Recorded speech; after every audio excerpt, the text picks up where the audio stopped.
तो क्या हाल है मेरे भाइयों। आज मैं बताऊंगा कि विजन्स प्ले मेरी कंपनी कैसे कमाती है पैसे। 5 कौन कौन से तरीके जिससे विजन्स प्ले पैसे कमाती है। तो चलो शुरू करते हैं।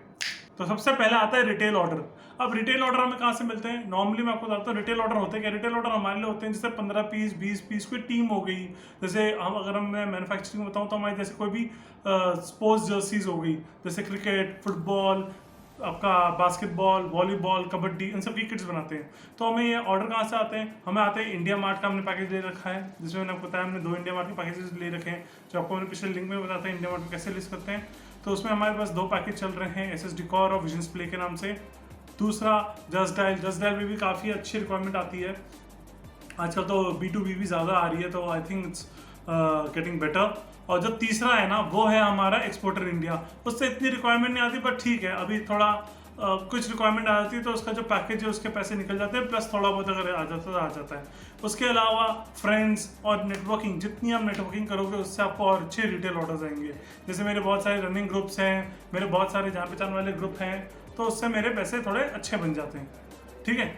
दूसरा है हमारा कॉर्पोरेट ऑर्डर्स। अब कॉर्पोरेट ऑर्डर्स कहाँ से आते हैं? कॉर्पोरेट ऑर्डर सबसे पहले तो वही इंडिया मार्ट, जस्ट डायल से तो इंक्वायरी आ जाती है। उसके अलावा ईमेल मार्केटिंग, जो सबसे ज़्यादा कामयाब है ईमेल मार्केटिंग, जो सबसे ज़्यादा कॉर्पोरेट जिस पर रिवर्ट करते हैं वो है ईमेल मार्केटिंग। अगर आपको चाहते हो कि ईमेल मार्केटिंग में पूरा एक वीडियो बनाओ तो मुझे बता देना, मैं उसका भी पूरा एक वीडियो बना दूंगा कि ईमेल मार्केटिंग पे बिजनेस कैसे जनरेट करते हैं। ठीक है। और उसमें ज़्यादातर हमें जो रिक्वायरमेंट आती है ना वो आती है टी शर्ट्स हो गई, कैप हो गई, मग्स हो गए, हुडीज़ हो गई, जो बेसिकली गिफ्टिंग है उसके पर्पज़ के लिए होती है। ठीक है। और ज़्यादातर कॉटन और पॉली कॉटन होती है। तीसरा जो चीज़ है ना वो है हम कमाते हैं होलसेल से। अब होलसेल से कैसे कमाते हैं हम? 200 टी शर्ट 300 टी शर्ट के ऑर्डर आ जाते हैं। जैसे आता है कि भैया एक जगह है राजस्थान में ना उनको एक शॉप सेटअप किया, कुछ किया, तो उसमें उनको 500 टी शर्ट चाहिए, 300 टी शर्ट चाहिए फॉर अ स्टार्ट। तो हम क्या उस हिसाब से या तो हम we buy from the factory, या तो हम खुद की प्रोडक्शन अगर नहीं हो पाती है तो हम या तो फैक्ट्री से ले लेते हैं, या जितनी फैक्ट्री के सरप्लस फैब्रिक रहते हैं ना तो उनसे हम टाई अप करके रखते हैं। तो क्या होता है, जैसे एक फैक्ट्री होगी, फैक्ट्री ने बोला यार मेरे ना 800 टी शर्ट नहीं बिक रहे। जैसे मैंने आपको एक वीडियो आपने बीच में देखी होगी, मैंने बताया था कि देखो इसकी पूरे लॉट में 2 से 2,500 जर्सीज हैं, तो हम उसमें कुछ अमाउंट दे के बुक करा देते हैं। फिर we try to sell it off. जितने रिटेलर्स हो गए, जितने होलसेलर्स हो गए, या फैक्ट्री टू फैक्ट्री भी हो जाता है। तो फैक्ट्री टू फैक्ट्री क्या होता है, जैसे जर्सी का ऑर्डर आया, उसने जैसे फैक्ट्री टू फैक्ट्री क्या होता है कि भैया मेरे पास इतने 800 टी शर्ट पड़ी है और उसके पास ऑर्डर आ रखा है, तो वो उसकी स्लीव यूज़ कर सकता है, कुछ भी यूज़ कर सकता है, तो वो उसके खरीद के वहाँ पर सेल कर देता है। तो इट्स अ B2B ट्रेडिंग। तो उससे हमारे एक अच्छा इनकम हो जाती है। जो चौथा तरीका है ना, चौथा तरीका हो गया आपका फैक्ट्री बिग ऑर्डर। जो बिग ऑर्डर्स टेंडर हो गए, जैसे गेल, ONGC, सेल, इस सब के बहुत सारे टेंडर खुलते हैं, तो उसमें हम पार्टिसिपेट करते हैं और उससे हम ऑर्डर करते हैं। जैसे कानपुर गेल माटा, उधर काफ़ी ऑर्डर जाते हैं हमारे, तो उसमें हमारी जर्सीज हो गई, ये हो गया, तो इसमें हमारा काफ़ी चलते रहता है। उसके अलावा जैसे फैक्ट्री के एक्सपोर्ट का ऑर्डर आ जाते हैं, किसी कोई जैसे साउथ अफ्रीकन कंट्री हो गई, उनके जैसे टी शर्ट्स का ऑर्डर आ गया 1000, 2000, 5000, तो उसमें हम काफ़ी करते हैं। उसमें हम क्या करते हैं, अगर हमारी फैक्ट्री में थोड़ी जैसे लेबर और इक्विपमेंट की लिमिटेशन है तो हम 3-4 फैक्ट्री से टाइप करके बनाते हैं। अब जैसे इंटरलॉकिंग मैट का ऑर्डर आ गया कोई एसोसिएशन का, तो उसमें उसको 500 पीस चाहिए, 250 पीस चाहिए, 300 पीस चाहिए, तो उसका हम क्या करते हैं, हम फैक्ट्री से टाइप कर लेते हैं और लेबर खुद ला के, या तो उनसे पर डे की लेबर लेके जितना मटेरियल है मटेरियल सोर्स करके बुला के उनसे बनवा लेते हैं। तो फैब्रिकेटर बहुत सारे होते हैं, तो फैब्रिकेटर से कर लेते हैं। ठीक है। जो पांचवा तरीका है ना जिसपे मैं तमाम ये वीडियोस बनाते रहता हूँ वो है आपका ड्रॉप शिपिंग। मतलब one of the most convenient है। हाँ अभी इतना पैसा उसमें नहीं बन रहा है, लेकिन one of the most convenient है। उसमें हमने ड्रॉप शिपिंग के लिए एक स्पेसिफिक वेबसाइट भी बनाई हुई है, जैसे आपको दिखाया होगा मैंने, गिफ्ट फॉर लव लाइन्स, और साथ में स्पोर्ट्स इक्विपमेंट और उसके लिए विजन्स प्ले होलसेल का स्टोर भी बनाया हुआ है। तो उससे क्या होता है, जितने भी ऑर्डर आते हैं तो हमारे जितने भी बड़े बड़े मैन्युफैक्चरर्स हैं या होलसेलर्स हैं उनसे टाइप है। ऑर्डर हमारे पास पैसे आए, हमने अपना पैसा रख के, कमीशन रख के उनको दे दिया और उन्होंने वहाँ से उसको सप्लाई कर दिया।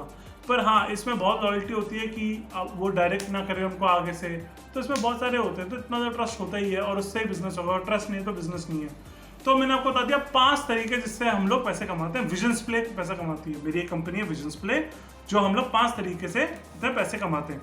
तो 5 तरीके जिशान ने बता दिए। तो ये नहीं तो ये चल जाए, ये नहीं तो ये चल जाए, नहीं ऐसा नहीं है।